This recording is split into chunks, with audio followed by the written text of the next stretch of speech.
Pero bueno, hay una serie de fortalezas que hay que identificar de acuerdo a la función que deben estar dentro del perfil. Ahora, una vez diseñado el perfil, se dice, muy bien, ¿quiénes aspiran? Vengan todos los que aspiran, tráiganme su currículum y ahora vamos a evaluarlo. Con las pruebas, sí. Los miembros de la comisión deberían hacerse asesorar allí también por expertos que le van a redactar las preguntas que van a hacer. Porque no es cuestión, como ocurrió en el 2001, cuando se elegían 3 jueces de la Suprema Corte de Justicia, mi buen amigo Pacheco, eso se hizo famoso, le preguntó nada menos y nada más que a Miriam Germán Brito, ¿cuántos jueces tiene la Suprema Corte de Justicia? Bueno, después el diputado Pacheco aclaró que hizo esa pregunta porque la Constitución se había modificado y se había variado el número y quería saber si Miriam Germán conocía. Y yo cuando escuché esa explicación dije, o sea, que es el que tenga buena memoria. Sí, correcto. O sea, no el que analiza bien. O sea, por eso yo creo que él utilizó parte... el método de aprendizaje anterior, que era todo como de numerito y como dime que hay en la página 15. Entonces, ¿qué es lo que estamos diciendo?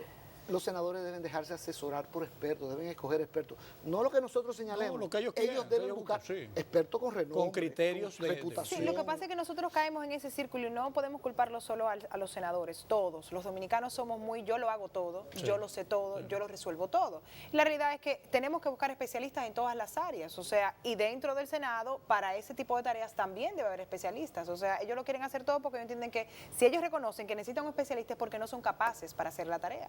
Entonces eso no debería ser así. Después que esa comisión especial del Senado evalúa con estos criterios que estoy hablando, de que usted aspira, déjame ver si usted entra dentro del perfil, entró dentro del perfil, muy bien, y entraron, fíjense, el método es que esa comisión especial somete ternas por cada posición, son 5 posiciones, o sea que van a ir 15 personas para ser escogidas, bueno, una terna por cada posición al Senado, y el Pleno elige dentro de esa terna.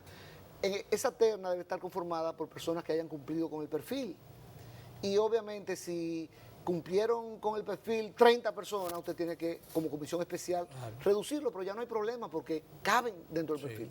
Uno de los aspectos importantes del perfil, en nuestra opinión, es precisamente que sean apartidistas. Correcto. Pero ¿por qué? Porque lo que se trata de evitar son conflictos de intereses. Claro. Toda legislación moderna hoy en día contempla para llenar las funciones de organismos públicos, los temas de incompatibilidades, conflictos de intereses. Yo te puedo poner un ejemplo. Para ser miembro de la Junta Monetaria, ahora que mi buen amigo Jaime David está allí, si él hubiese sido ejecutivo de un banco, no hubiese podido entrar, porque la ley monetaria y financiera lo prohíbe. Pero si usted está en el Indotel, ahora que estamos aquí en un canal de televisión, y usted ha pertenecido a una entidad regulada por el Indotel, también hay restricciones. ¿Qué se busca evitar con eso? Conflicto. Claro. Cuando usted lleva a Roberto Rosario a la presidencia de la Junta Central Electoral, una persona que en ese momento, cuando fue designada, era miembro del Comité Central del PLD. Claro, Roberto tomó una licencia. También tomó una licencia con sus lealtades. Es un poco difícil. Es muy difícil. Sí, es muy difícil. No hay que someter a ningún ser humano a esa presión, a ese conflicto de lealtades. De tener. Ahora, hay un argumento todavía más concreto. La ley que se apruebe, electoral y de partidos políticos, va a contemplar que las primarias deben ser obligatoriamente fiscalizadas y supervisadas por la Junta Central Electoral. Ahora, ¿ustedes se imaginan una junta, una primaria en el PLD fiscalizada por Emanuel Esquella Guerrero? Para no poner... Sí, correcto, muy buen ejemplo. No es posible. O por 5 connotados miembros del PRM generaría, van a meterse en el PLD, a problemas. fiscalizar. Sí. Ahora, ¿le gustaría entonces, deben el PLD entender que no le va a gustar al PRM? Que Franklin Almeida sea ahora el que vaya a fiscalizar y a pedir información interna de la situación del PLD para poder supervisar y fiscalizar la primaria. Es que hay un conflicto. Sí, no pueden ser políticos. Entonces, que esa persona toma una licencia, yo insisto de nuevo, también de sus lealtades, ¿no? O sea, pedirle a alguien que se ha pasado luchando... Que lo mismo ha pasado en nuestra judicatura, los problemas que nos ha dado esas lealtades. Tenemos ejemplos frescos ahí.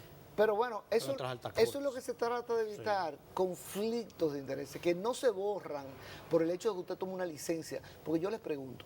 Uno no toma licencia de las amistades ni de las relaciones. Sí. Ni de las adversidades. Sí. Por ejemplo. Hay que ser un hombre con una excepcionalidad moral que no es común. Por ejemplo. Porque no es que no exista, pero no es común. Por ejemplo, es difícil. si ponen a Euclides Gutiérrez a fiscalizar la participación ciudadana, nosotros no nos vamos a sentir muy no lo cómodos, acreditan nunca, ni a uno solo. Vamos a decir, si él tiene que tomar una decisión como juez sobre participación ciudadana, lo vamos a recusar inmediatamente.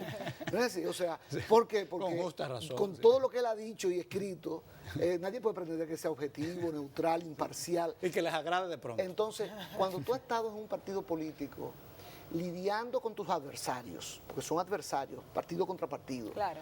Y ustedes saben cómo se lidia aquí. Sí. Con, no de la mejor con manera. todo tipo de adjetivos calificativos. Sí. Y de buena primera, ese que ha estado acabando con un partido de oposición, lo nombran para ser presidente del Tribunal Superior Electoral o miembro del Tribunal Superior Electoral. Ya. Y él dice, ahora yo me despojo de todas esas animosidades. Vamos a olvidar del pasado, todo. Y me voy a olvidar y voy a actuar solo como juez. Bueno, ese es el que actúa de esa manera. Ese sí hay que buscarlo en Marte. Porque el ser humano es ser humano. Difícil, sí, y es muy difícil. Sí, es difícil. Mírenme a mí, me salió de una de las partes débiles con Euclides Gutiérrez, ¿no? Bueno, es que somos humanos y después somos profesionales, o sea, es una condición, una realidad, o sea que... Así es. Pero ojalá se siga ese procedimiento y no nos perdamos en debates que son inútiles y nos centremos en esas cosas prácticas. Vamos a pasar a la otra tarea. Bueno, vamos a discutir el tema del diálogo. De la sociedad civil dentro de ese diálogo. Ya vimos dos cosas buenas. El tema de los perfiles, la definición de los perfiles de los posibles miembros de la Junta Central Electoral y el Tribunal Superior Electoral. Y otra cosa, el espíritu inclusivo de participación. O sea, ya se crearon espacios para que los partidos minoritarios, ya sea aliados o no, también participen en el debate. Y me imagino que también la sociedad civil. ¿Me equivoco? ¿Están abiertos a eso? Bueno, una de las ausencias, porque yo soy un hombre optimista, a mí no me gusta trabajar sobre las ideas, sobre los temas, las derrotas, las derrotas hay que convertirlas en victorias. Correcto, hay que darle para adelante. Y como tú bien dices, yo quiero recalcar primero eso mismo, avanzamos. Sí. El tema del perfil, el tema de que los partidos de oposición estén representados, aunque en bloques. Va a haber un bloque oficialista y un bloque de oposición. Sí. Me parece bien, fue una buena idea. Sí. Pero lo que noté fue la ausencia del tema de sociedad civil. Y obviamente no es el PRM y los partidos de oposición que están pidiendo que la sociedad civil quede excluida del diálogo. Es el PLD tiene que asumir esa responsabilidad. Y yo no entiendo por qué. Bueno, pero tiene que asumirla, porque bueno, de buena primera. Y yo puedo decirlo, yo me he reunido con varios dirigentes de oposición y también con dirigentes del PLD, porque nosotros de sociedad civil trabajamos con todos los partidos. Eso está más que probado. Y desde la dirigencia de la oposición nos han dicho, nosotros vamos a apoyar que la sociedad civil participe en esas reuniones con Monseñor. Desde el PLD hemos escuchado por otro lado, bueno, que reticencia, si se quiere, ¿no? Y de buena primera lo que divulga la prensa hoy es cero en tema de la participación. Eso es preocupante, sí. De la sociedad civil. ¿Y por qué no se quiere que participe allí? Miren, puede ponerse hasta como testigo para que escuchen. Con voz. Con voz sin voz. Sí, exactamente, que no, pero con voz, para sugerir. Mira, lo más importante. Esa es la misión. Y sobre todo que supervisen el proceso y que la ciudadanía esté consciente de lo que está ocurriendo ahí dentro y por qué se eligen esas personas. Pero que yo no voy a ser más explícito, ¿no? La ley, por ejemplo, orgánica del Consejo Nacional de la Magistratura, es la que va a escoger al Tribunal Superior Electoral. Y después va a renovar la Suprema en el 18 y 4 miembros el año próximo del Tribunal Constitucional. Esa ley obliga al Consejo a recabar la opinión de la sociedad civil. Es obvio. Entonces, pero es que nuestras leyes están llenas de los derechos que tenemos los ciudadanos de poder participar en el proceso. Y de buena primera, el PLD y claro, su aliado el PRD en este momento, y mi buen amigo Eduardo Jorge Prats, pero hay que entender, ¿no? Sí, cuando actúa dentro de un partido, ahí vienen las lealtades. Abogado, ¿no? Sí, ahí vienen las lealtades. Él tiene que apoyar a su partido Sí. y olvidarse de su pasado en sociedad civil. Por cierto, con el que yo trabajé intensamente, hombro con hombro con él. Y lo queremos mucho. En Además. el año 97, cuando se estaban seleccionando los jueces de la Suprema Corte de Justicia, Eduardo Jorge jugó un papel brillante, fundamental, como lo es él, ¿no? De brillante. Pero ahora obviamente está respaldando lo que diga su partido, el PRD. Aquí lo importante es, ¿por qué no se invita?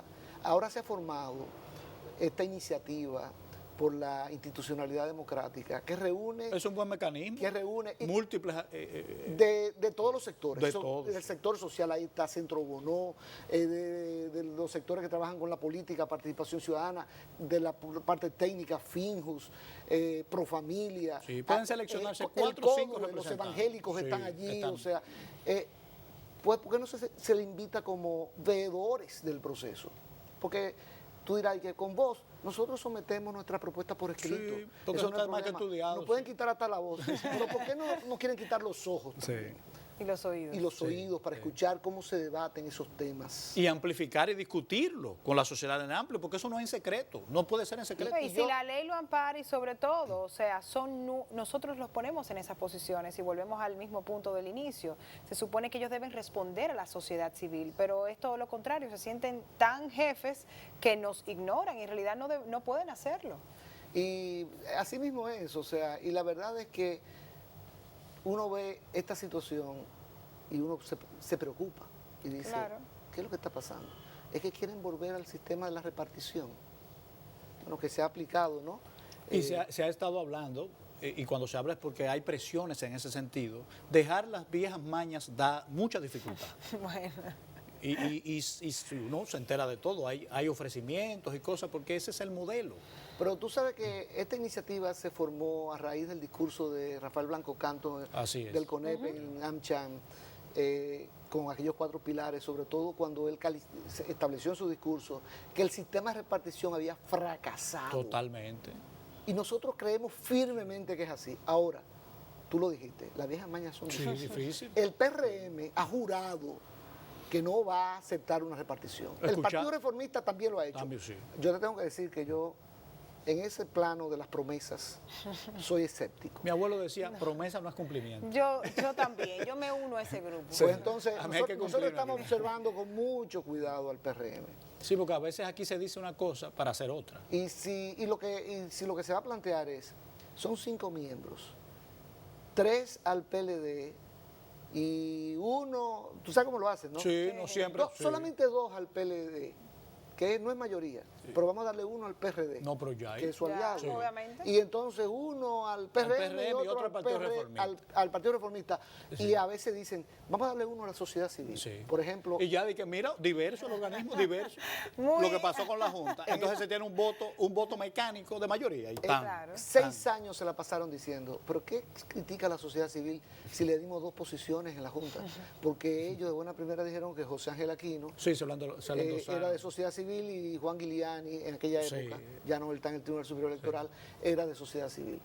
Pero la verdad es que, ¿y quién de sociedad civil designó a Ángel Aquino para ser su representante en la Junta Central Electoral?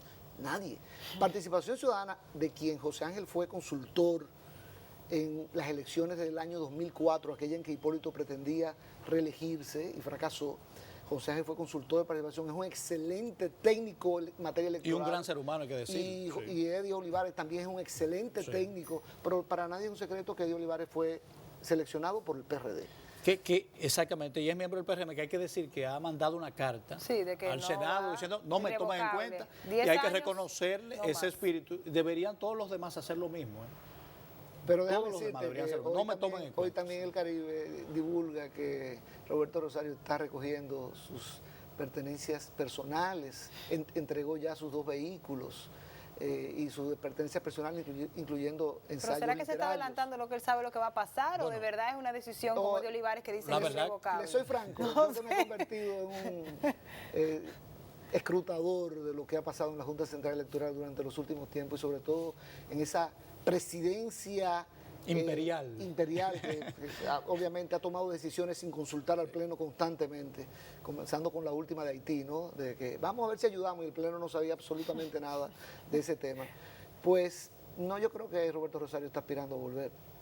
Y esto, bueno, es una manera de, por si fracasa, decir, no, él estaba preparado para irse. Eddie Olivares sabe que no iba a ser reelecto. Pero por lo menos se le agradece. Y hay que agradecerle. Sí, el carácter esa firme de que ya está bueno. Esa carta y sobre todo su mensaje en la Sí, carta. porque pudiera Sí. seguir luchando, Correcto. porque sabemos de quienes Cómo no se se dan manejan nunca las por cosas, sí. vencidos. Pero lo importante es el mensaje en la carta de Eddie Olivares, que es un aporte Yo creo que sí. sustancial. Y un ejemplo para sus compañeros. ¿Cuál es el mensaje para mí más importante? Tiene varios en la carta. Reivindicar que se trata de un órgano colegiado, que hay que designar personas que puedan trabajar en equipo. Ese es el mensaje. O sea, ¿qué fue lo que él sufrió Claro. durante